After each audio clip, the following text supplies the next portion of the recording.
Hello, আসসালামু আলাইকুম বন্ধুরা। সবার কি অবস্থা? কেমন আছেন সবাই? আশা করছি সবাই অনেক বেশি ভালো আছেন অ্যান্ড আমিও কিন্তু অনেক বেশি ভালো আছি। আর ভালো থাকবো নাই কেন? কজ আমার প্রিয় লিসেনাররা কিন্তু আমাকে অনেক ভালোবাসা দেয়, অনেক শুভেচ্ছা দেয়। বাট আমার কিন্তু একটু মন খারাপ হয় যখন দেখি যে এত সুন্দর, সুন্দর কনটেন্টের কোনো ভিউ নাই। তখন আমার কাছে মনে হয় যে হতাশাগ্রস্ত। আমি হতাশায় পড়ে গেছি।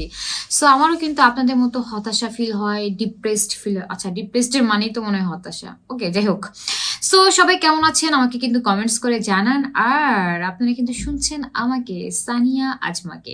সো আজকে আচ্ছা সানিয়া আজমাকে শুনছেন এটা বলার কারণ হচ্ছে অনেকেই আসলে আমার নাম জানে না অ্যান্ড অনেকে আমাকে কমেন্টসে জিজ্ঞেস করে যে আপু আপনার নাম কি? সো আমার নাম সানিয়া আজমা। সো আপনি এই মুহূর্তে শুনছেন সানিয়া আজমাকে। সো আজকে আমরা যে গল্পটি পড়ে শোনাবো আপনাদেরকে স্পাইস অডিও বুকে। আর স্পাইস অডিও বুক মানে স্পাইসি স্পাইসি গল্প। সো আপনাদেরকে চলুন আমরা গল্পটা শুরু করি। আর গল্পের নাম হচ্ছে ৪-৩-৩-৭। সো চলুন গল্পটি শুরু করা যাক। শহরের কোলাহল থেকে বেশ দূরে নদীর ধারের এই পুরনো ঘাটটায় আজকাল আর কেউ আসে না। শ্যাওলা ধরা ভাঙা সিঁড়িগুলোর দিকে তাকালে বুকের ভেতরটা কেমন যেন হু হু করে ওঠে। চারপাশের গুমোট নিস্তব্ধতা আর বিকেলের নিয়মান আলো যেন এক অজানা অভিশাপের গল্প ফিসফিস করে বলে যায়। ঠিক যেমনটা বলতো আজ থেকে ৫ বছর আগে।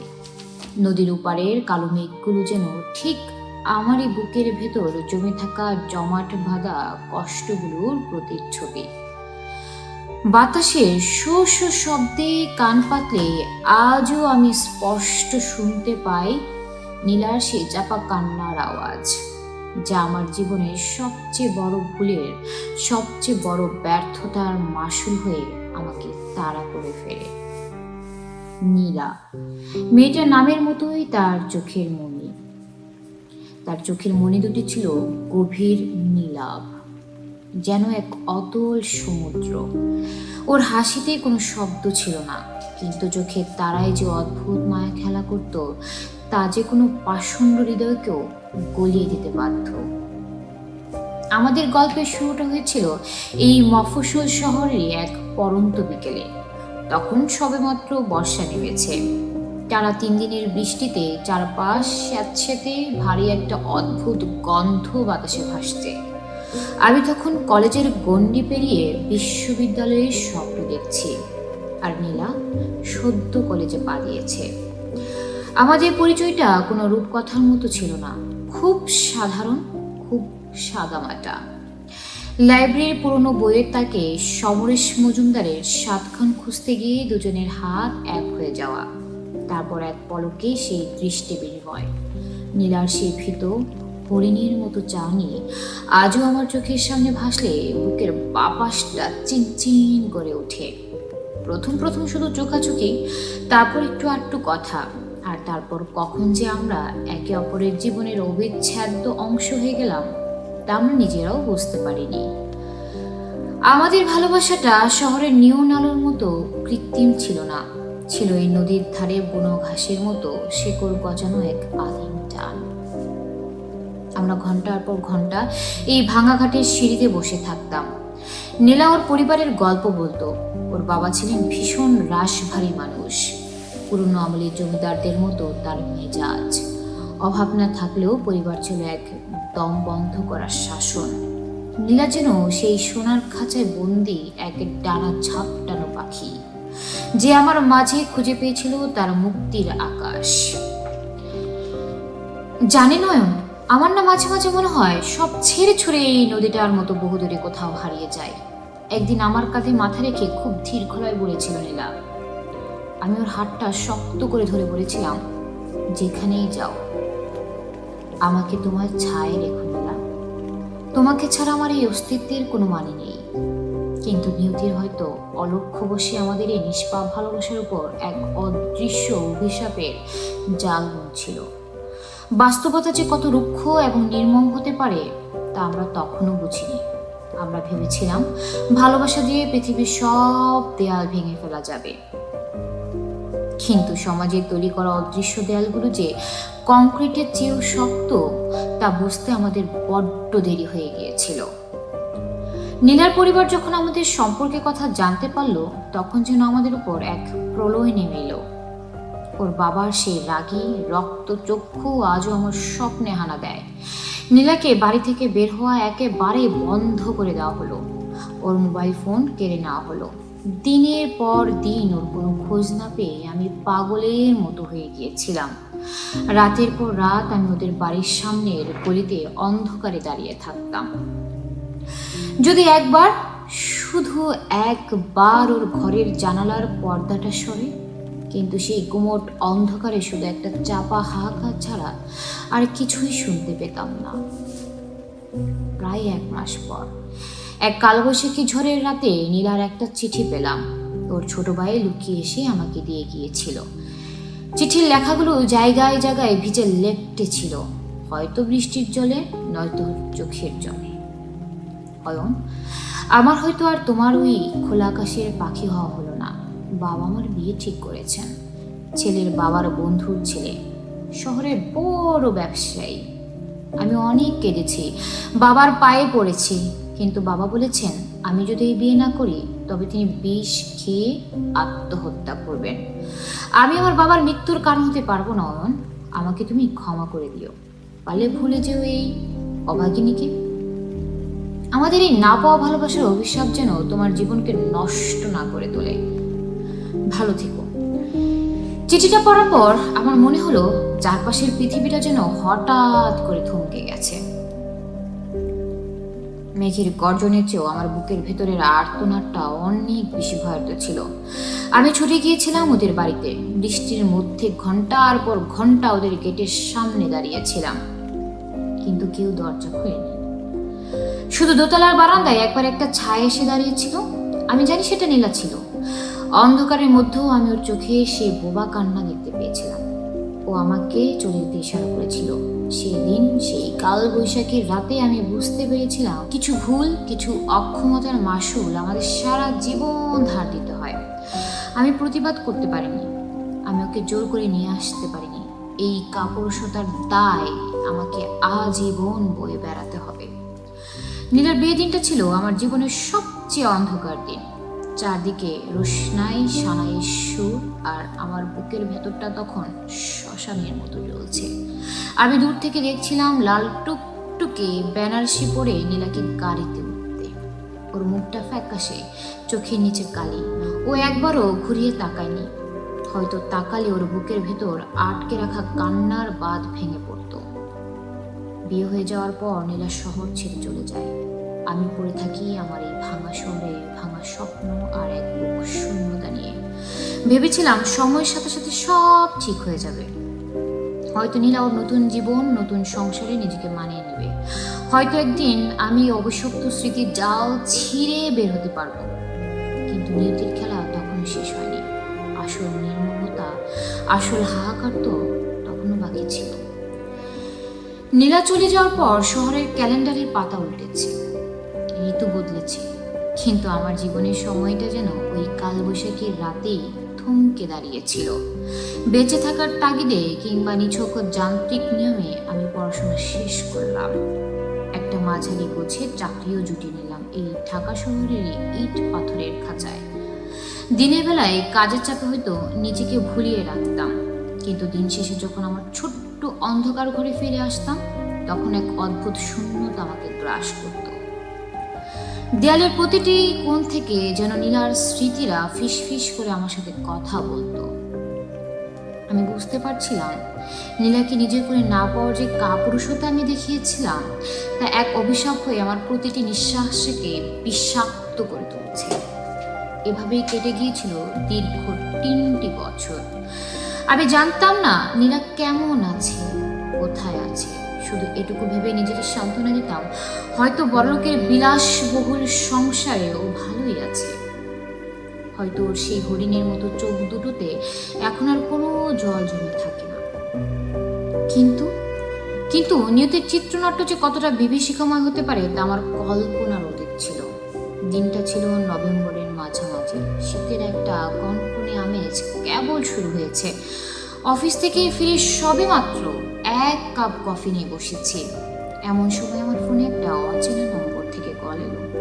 ফোন ফোনটা ধরতে ওপাশ থেকে একটা কাঁপা কাঁপা কণ্ঠস্বর ভেসে এলো। অয়ন ভাইয়া, আমি নিবিড়, নীলাপুর ছোট ভাই। আমার বুকের ভেতরটা ছ্যাপ করে উঠল। নিবিড়ের গলাটা কেমন যেন ভাঙা, মনে হচ্ছে ও কাঁদছে। নিবিড়, কি হয়েছে ভাই? নীলা, নীলা কেমন আছে? আমার নিজের গলার স্বরও আমার কাছে অচেনা ঠেকল। ভাইয়া, আপু আইসিইউতে, ডাক্তাররা জবাব দিয়েছেন। আপু শুধু ঘরের মধ্যেই আপনার নাম ধরে ডাকছে। আপনি কি শুধু একবার আসতে পারবেন ভাইয়া? নিবিড়ের কথাগুলো শোনার পর কয়েক সেকেন্ডের জন্য আমার চারপাশের পৃথিবীটা যেন শূন্য হয়ে গেল। হাতে কফির মগটা কখন যে মেঝেতে পড়ে চুরমার হয়ে গেছে আমি টেরই পাইনি। আমি পাগলের মতো ছুটে বেরিয়েছিলাম গন্তব্যের শহরের নামকরা এক হাসপাতালে করিডোরে যখন পৌঁছালাম তখন নিবিড় দৌড়ে এসে আমাকে জড়িয়ে ধরে টুকরে উঠে কেঁদে উঠল। ওর কান্নার শব্দে আমার বুকের ভেতরটা যেন কেউ ধারালো করাত দিয়ে চেয়ে দিচ্ছিল। আমি ওর কাছে জানতে চাইলাম, কি হয়েছে নীলার? নিবিড় যা শোনালো তা শোনার পর আমার মনে হলো পৃথিবীটা এক্ষুনি দুই ভাগ হয়ে যাক আর আমি তার ভেতর তলিয়ে যাই। নীলার জীবনটা কোনো রূপকথা ছিল না, ছিল এক বিভীষিকাময় দুঃস্বপ্ন। ওর স্বামী মানুষরূপী এক পিশাচ ছিল। বিয়ের পর থেকেই নীলার উপর শুরু হয়েছিল অমানসিক শারীরিক আর মানসিক নির্যাতন। পান থেকে চুল খসলেই ওর গায়ে হাত তোলা হতো। নীলা ওর বাবাকে জানিয়েছিল, কিন্তু সমাজের ভয়ে, সম্মানের ভয়ে ওর বাবা ওকে মানিয়ে নিতে বলেছিল। মেয়েদের জীবনে এমনই হয়। এই একটা খোঁড়া যুগ থেকে নীলাকে ঠেলে দেওয়া হয়েছিল এক অনন্ত নরকে। দিনের পর দিন সেই নরক যন্ত্রণা সহ্য করতে করতে নীলার ভেতর থেকে একদম শেষ হয়ে গিয়েছিল। ওর শরীরে বাসা বেঁধেছিল মরণ ব্যাধি, লাস্ট স্টেজ ব্লাড ক্যান্সার। ওর স্বামী ওকে এই অবস্থায় হাসপাতালে ফেলে রেখে চলে যায়। ওর সে দাম্ভিক বাবাও আজ নির্বাক। অপরাধবোধ কুঁকড়ে আছেন হাসপাতালের এক কোণে। আমি টলতে টলতে আইসিইউর কাছের দরজার সামনে গিয়ে দাঁড়ালাম। ভেতরে সাদা চাদরে ঢাকা যে কঙ্কালসার মেয়েটি শুয়ে আছে, ওর শরীরে অসংখ্য নল আর তার জড়ানো। ওটা কি আমার নীলা? ওই চোখ দুটো যেখানে এক সময় হাজারো স্বপ্নের মেলা বসতো, তা আজ কোটরে ঢুকে গেছে। মুখটা ফ্যাকাশে, রক্ত শূন্য। নার্স আমাকে ভেতরে যাওয়ার অনুমতি দিলেন, তবে শর্ত দিলেন কোনোভাবেই যেন রোগীর ইমোশনকে ট্রিগার করা না হয়। আমি পা টেনে টেনে ওর বিছানার পাশে গিয়ে দাঁড়ালাম। আমার মনে হচ্ছিল প্রতিটা কদম ফেলতে আমার জন্য যুগ যুগ সময় লাগছে। নীলা, খুব সন্তর্পণে ফিসফিস করে ডাকলাম আমি। ধীরে ধীরে ওর চোখের পাতা দুটো কেঁপে উঠল। অনেক কষ্টে ওর চোখ মেলল। আমাকে দেখার পর ওর সেই নিষ্প্রাণ কোটরে ঢোকা চোখ দুটোতে এক অদ্ভুত আলো জ্বলে উঠল। ওর চোখ দুটো সামান্য কাঁপল, যেন হাসার চেষ্টা করছে। ওর ডান হাতটা সামান্য নড়ে উঠল। আমি দুহাত দিয়ে ওর সে বরফের মতো ঠান্ডা আর ঝিরঝিরে হাতটা আঁকড়ে ধরলাম। অক্সিজেন মাস্কের ভেতর দিয়ে খুব ক্ষীণ অস্পষ্ট একটা স্বর ভেসে এলো, অয়ন, তুমি এসেছো? আমার চোখে জল আর বাদ মানল না। হু হু করে কেঁদে উঠলাম আমি। এ কি হাল করেছো তুমি নীলা? কেন তুমি আমাকে একবার জানালে না? কেন তুমি এই নরক যন্ত্রণা একা সহ্য করলে? নীলা অনেক কষ্টে একটা দীর্ঘশ্বাস ফেলল। ওর চোখ দিয়ে গড়িয়ে পড়লো এক ফোঁটা জল, যা আমার হাতের উপর এসে পড়ল। সেই জলের ফোঁটাটা যেন ফুটন্ত সীসার মতো আমার চামড়া পুড়িয়ে দিচ্ছিল। আমি তো মরে গিয়েছিলাম অয়ন, সেই রাতে যেদিন তোমার হাত ছেড়ে ওই গাড়িতে উঠেছিলাম। হাঁপাতে হাঁপাতে থেমে থেমে কথাগুলো বলছিল। এই শরীরটা তো শুধু একটা মৃতদেহ ছিল, যার উপর ওরা রোজ অত্যাচার করত। আমি জানতাম আমার সময় শেষ। শুধু যাওয়ার আগে একবার ওই চোখ দুটো দেখতে চেয়েছিলাম, যে চোখে আমি আমার আকাশ দেখেছিলাম। আমি ওর হাতটা আমার কপালে চেপে ধরে টুকরে কাঁদছিলাম। আমাকে ক্ষমা করে দাও নীলা, আমি এক কাপুরুষ। আমি যদি সেদিন ওই সমাজের ভয়ে তোমাকে ফেলে না যেতাম, তোমাকে জোর করে আমার কাছে নিয়ে আসতাম, তাহলে তোমাকে এই বিছানায় শুয়ে থাকতে হতো না। সব দোষ আমার। এই অভিশপ্ত ভুলের মাসুল আমি কি করে দেব নীলা? নীলার ঠোঁটে তখন এক অদ্ভুত স্বর্গীয় প্রশান্তির হাসি। ওর দুর্বল আঙুল দিয়ে আমার গাল ছুঁয়ে দিল। কাঁদতে নেই অয়ন, আমার কোনো আক্ষেপ নেই।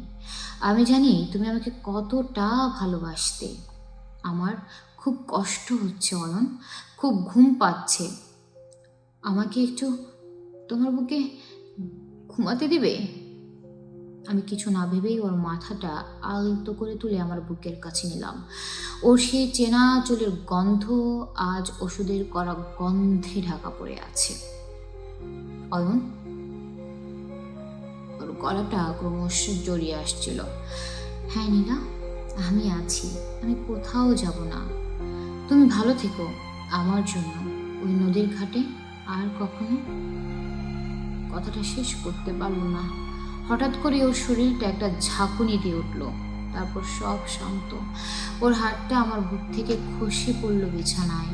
মনিটরের আঁকা বাঁকা রেখাগুলো এক সোজা সবুজ দাগে পরিণত হলো, আর তার সাথে একটা না তীক্ষ্ণ শব্দ পুরো আইসিইউতে প্রতিধ্বনি হতে লাগলো। টিপ টিপ টিপ। আমি স্তব্ধ হয়ে বসে রইলাম। আমার চোখের জল শুকিয়ে গেছে। আমার বুকের ভেতর কোনো শব্দ নেই, কোনো আর্তনাদ নেই, শুধু একটা মহাশূন্যতা আমাকে চারপাশ থেকে চেপে ধরেছে। আমি বুঝতে পারছিলাম নীলা মুক্তি পেয়েছে। ওর সেই সোনার খাঁচা, ওর সেই নরক যন্ত্রণা, সব কিছু থেকে ও আজ মুক্ত। কিন্তু আমাকেও বন্দি করে দিয়ে গেল এক অনন্তকালের কারাগারে। আজ 5 বছর পর এই নদীর ধারের পুরনো ঘাটে বসে যখন আমি দূরের ওই কালো মেঘগুলোকে দিকে তাকাই, তখন আমার আর কোনো আক্ষেপ থাকে না।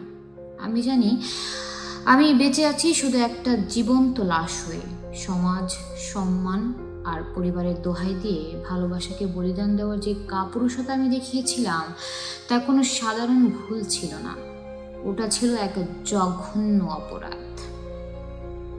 আর সেই অভিশপ্ত ভুলের মাসুল আমাকে তিল তিল করে দিয়ে যেতে হবে আমার জীবনের শেষ নিঃশ্বাস পর্যন্ত। বাতাসে নীলার কান্নার শব্দটা এখন আর আমাকে ভয় দেখায় না, বরং ওটাই এখন আমার বেঁচে থাকার একমাত্র সম্বল। কারণ আমি জানি নদীর ওপারের ওই অনন্ত ঠিকানায় নীলা আমার জন্য অপেক্ষা করছে। যেদিন আমার এই অভিশপ্ত মাসুল গোনা শেষ হবে, সেদিন আমি ঠিক গিয়ে দাঁড়াবো ওর সামনে। সেদিন আর কোনো সমাজ, কোনো দেয়াল আমাদেরকে আলাদা করতে পারবে না। সেদিন পর্যন্ত এই এক বুক হাহাকার। সো দর্শক, আপনাদের এই গল্পটি কেমন লাগলো অবশ্যই আমাকে কমেন্টস করে জানাবেন। যদি এটা একটা স্যাড স্টোরি ছিল, এবং আমি জানি অনেকেরই হয়তো এই গল্পটার সাথে তার জীবনে, মানে তার বাস্তব জীবন রিলেট করতে পারবে। সো এরকম আসলে হয়, মানে আমরা আসলে যেসব গল্প পড়ি সেগুলো কিন্তু আমাদের চারপাশে আশেপাশে মানুষেরই গল্প। সো আশা করছি আপনাদের অনেক বেশি ভালো লেগেছে। আর আপনাদেরও যদি এমন কোনো গল্প থাকে অবশ্যই আমাদেরকে কমেন্টস করে জানাবেন, অ্যান্ড অবশ্যই লিখবেন আমাদেরকে। আমরা কিন্তু প্রত্যেকটা কমেন্টস দেখি আপনাদের। আর যদি অনেক বেশি ভালো লেগে থাকে আর আমাকে যদি আপনারা প্রতিনিয়ত শুনতে চান, তাহলে অবশ্যই আমার চ্যানেলটি সাবস্ক্রাইব করে রাখবেন, অ্যান্ড অবশ্যই শেয়ার করে রাখবেন। সো সবাই ভালো থাকুন, সুস্থ থাকুন, আল্লাহ হাফেজ।